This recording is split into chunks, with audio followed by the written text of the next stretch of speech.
we asked James and our next speaker, Kevin Hammond, to come and talk to us about how to forecast for these, what we call empty spaces on the map. Because there's a lot of those empty spaces on the map near us in Jackson. The north part of Grand Teton Park, Yellowstone, the Absarokas, there's a lot of wild terrain near us that you guys, we guys, like to go check out. And so we wanted to offer you some tools. So here with another set of these tools, based on a case study in Rainier National Park, is my friend Kevin Hammond, who's done everything from being a climbing ranger on Mount Rainier, avalanche forecaster at Sylvan Pass. You guys know where that is? Yellowstone Park. It's really interesting. One of the only places in the national parks that uses explosives as an avalanche hazard reduction. But now he studies snow mechanics as a faculty member and a PhD. Very proud of you, Kevin. In the Civil Engineering Department at Montana State and the director of the Sub-Zero Research Lab. So not only is he a research geek, but I know that he likes to get out on his skis and his bike as well. So he has a good balance of theory and practice. Welcome, Kevin.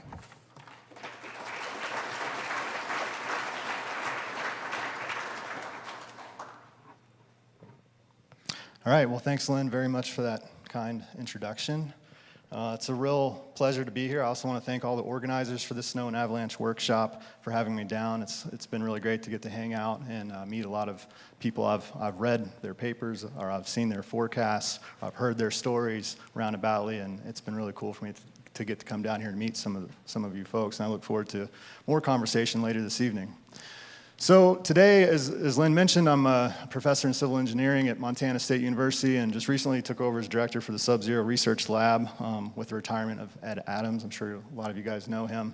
But even though a lot of my research is related to ice and snow mechanics in the laboratory, you know, we make snow all summer long and kind of perturb it, try and create a lot of these natural conditions. I got some ideas from Patrick earlier of some new experiments we should probably be doing from the DDL conversation, so that's cool.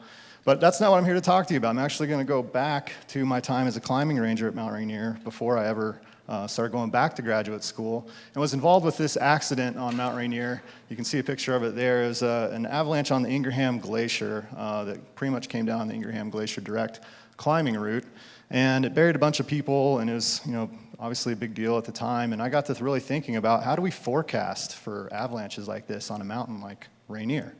So I took it on as a kind of a winter project that winter when I was at Sylvan Pass to kind of dive into a little bit of just a crude meteorological analysis of was this, you know, predictable based on data, not just based on the general feel of being up on the mountain on that day. And that's what I'm going to present to you today, and then hopefully I'll wrap up with a few tools that you might look at for forecasting for your own regions or big mountain adventures. And this is a great follow-up to James's talk, so I think that was a perfect segue into this. And we should use the Dangeraider as we walk through this case study, actually. So just to orient you a little bit to where Mount Rainier is. I'm not sure how I get a video going here.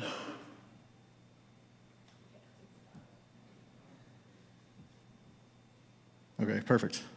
So for those of you that don't get out of the Tetons as much as you probably should, we're going to take a flight up to Washington State, where there's also some big mountains. As you see, Mount Rainier is right in the middle there. And what makes Mount Rainier unique and other mountains like it unique is that it sits at 14,000 feet. There's really nothing around it. There's no comparative observation point to get a feel for what's happening on the upper mountain. Mount Baker and Mount Adams are the closest thing, and they're not anywhere close. And they're also more like 10,000 or 12,000 feet.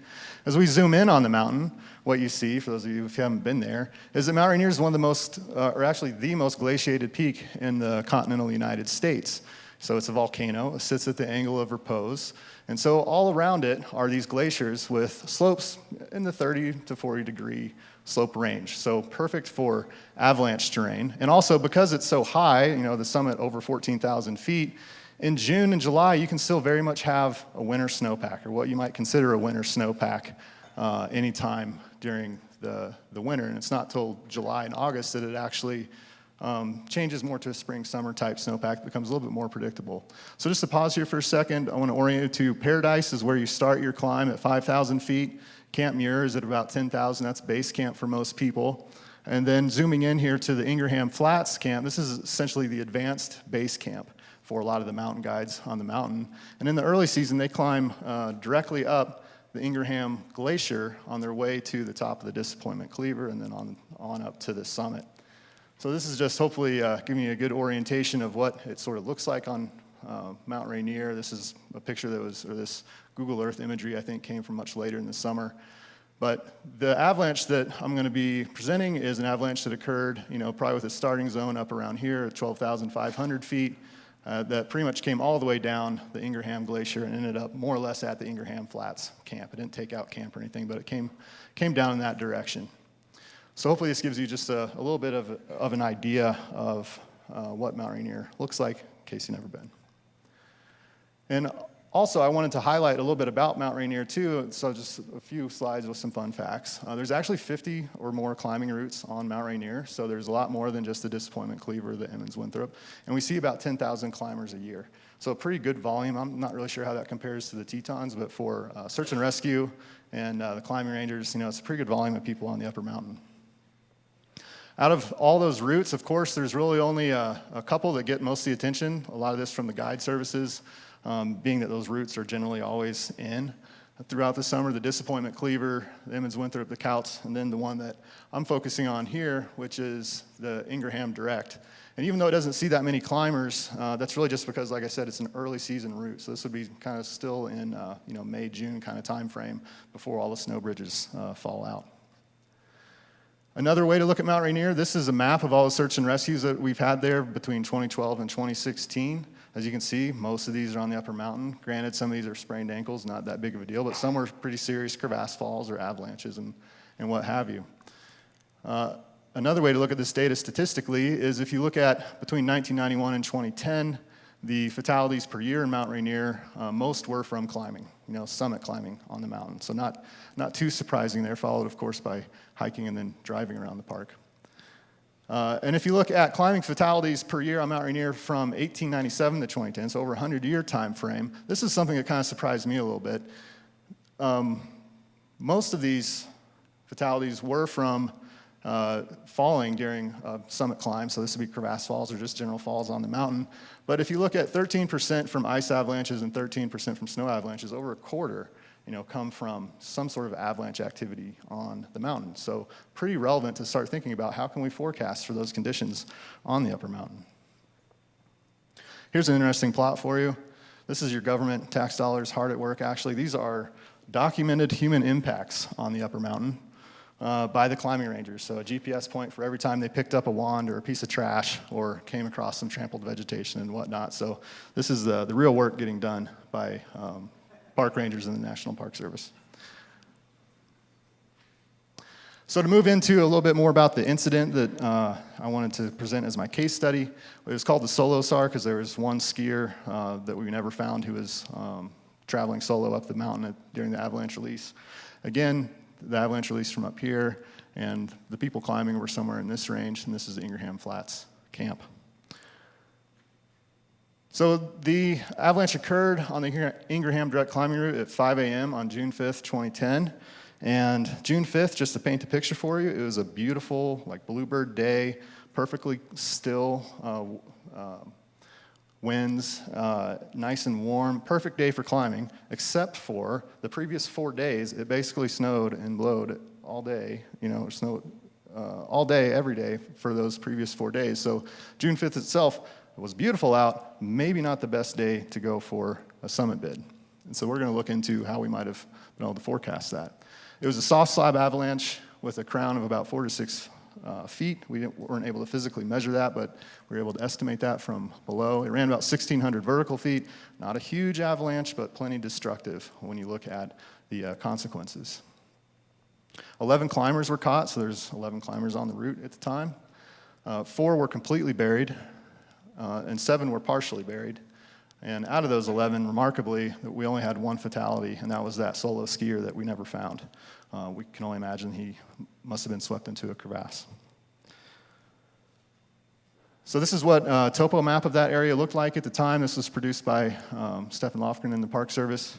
So as you can see, the climbing route at the time was just going more or less straight up the Ingraham Glacier before cutting over, and this was the starting zone of the avalanche. So this is where I got this is what sort of piqued my interest into what were the weather conditions before this.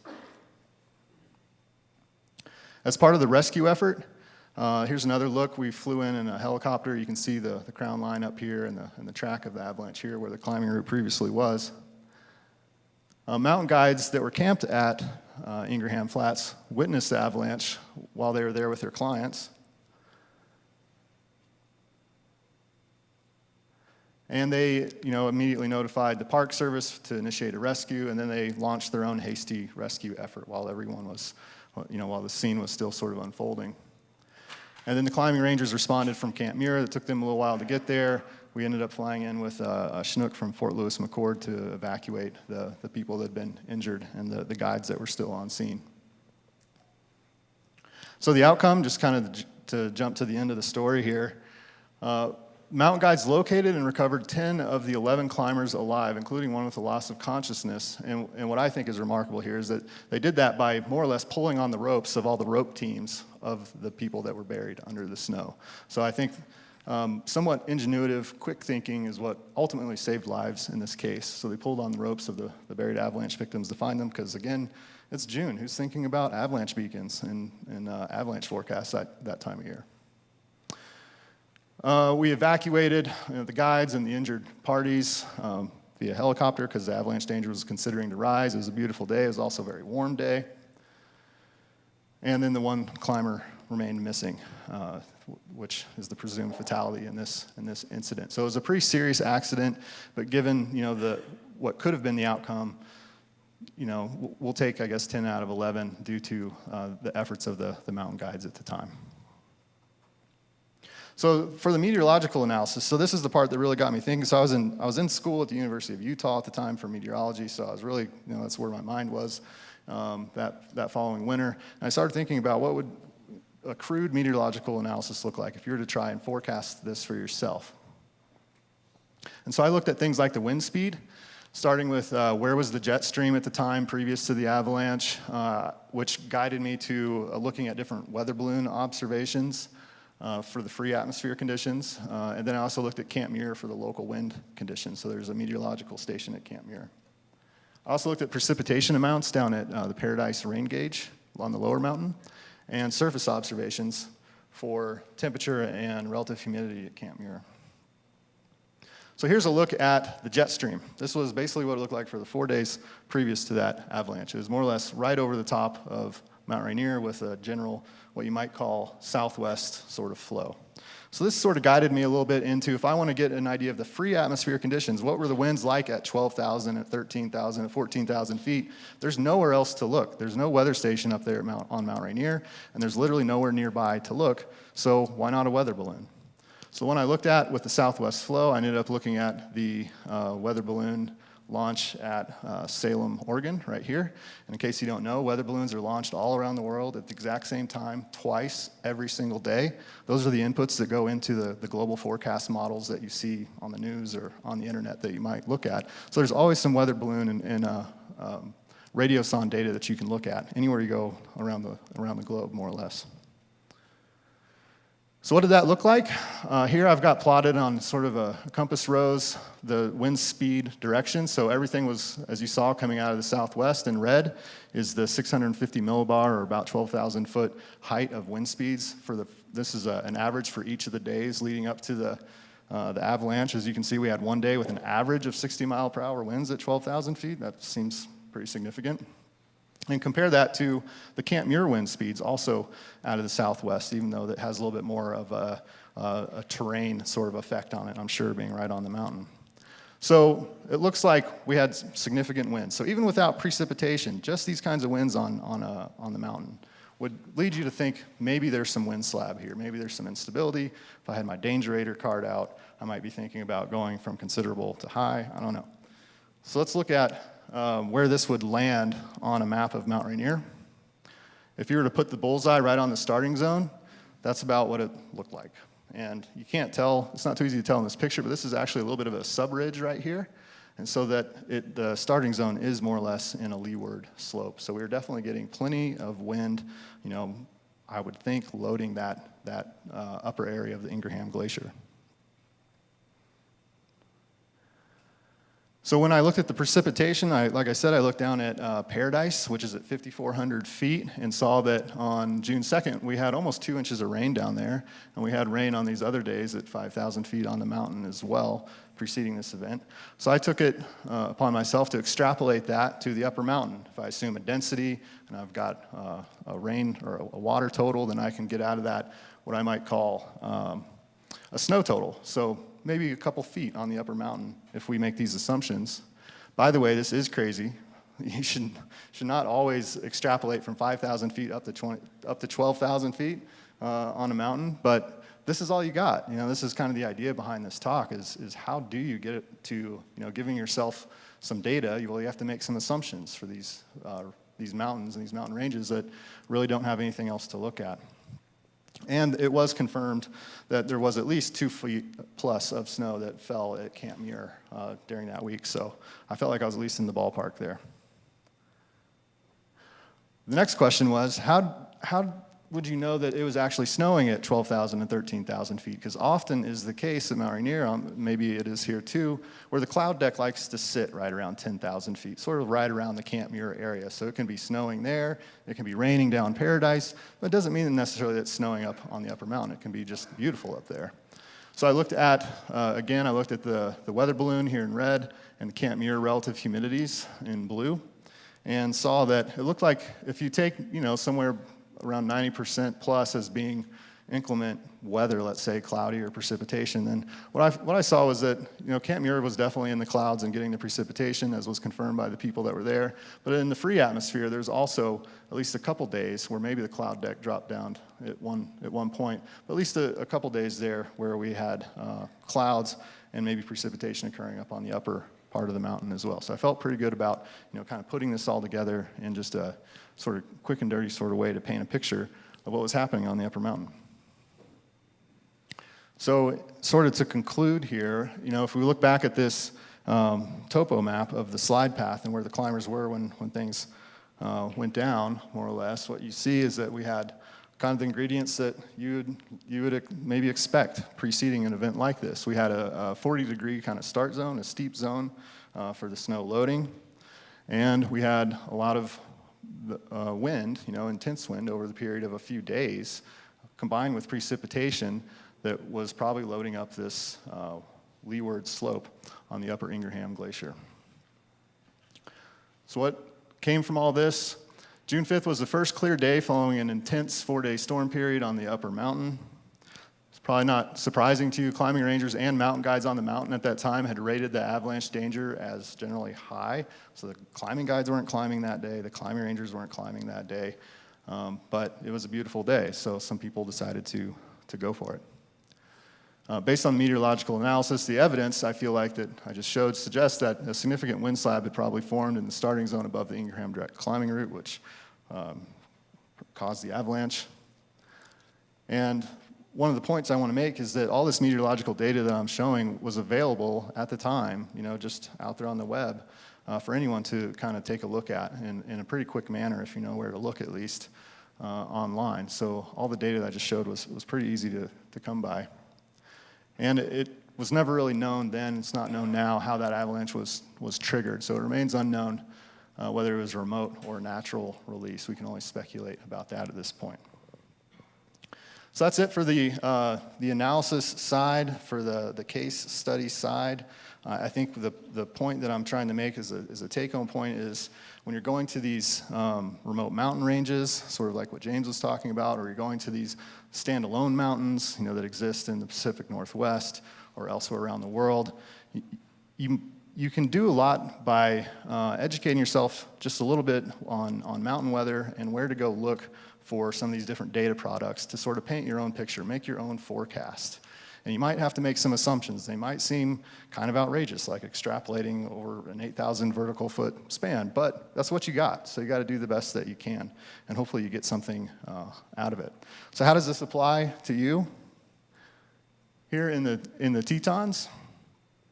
Oh, well, first of all, I want to I want to thank Lynn, by the way. If you want to read more about this story, it was published in the Avalanche Review back in 2011. It was the first story I ever wrote for the Avalanche Review, and I still can't thank Lynn enough for publishing it, because it was really encouraging to me at that point to continue on doing what I was doing. So you can read more about that in the Avalanche Review, or you can look at the mountaineering reports from Mount Rainier. And I'd also like to acknowledge Steph Abeg, who put together the statistics, and the mountain guides. These are the guides I'm talking about. So if you guys know Mark Fallender, Adam and Caroline George, or Tyler Jones, buy them a beer sometime, because they were quick to respond and definitely made a difference in this accident. So to finish up, how would you apply this locally for weather forecasting in the Tetons? I'm the perfect example. So I just drove down from Bozeman. Hey, maybe I'm going to climb up in the Tetons this weekend. I have no idea what's going on around here. I don't know where to look. I don't know who to talk to. But I want to get an idea for what's happening in the Tetons. So one place I would look that I happen to be familiar with, and you probably are too, is mountainweather.com.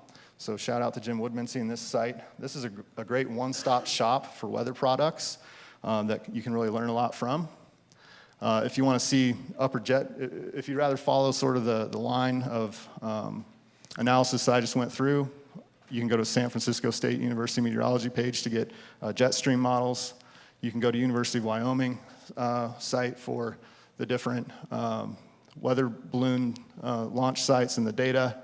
MesoWest is the best for surface obs. Notice I brought up Teton Saddle. And if there's only one thing that you look at, these time height profiles that tell you basically green is rain and yellow is dry air. This is a time height profile for Jackson Hole. Tomorrow looks like it's going to be a nice day, so hopefully we can all get out. Thanks for your time.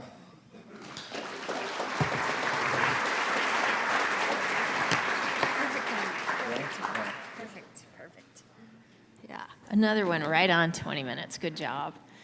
So, questions for Kevin or James?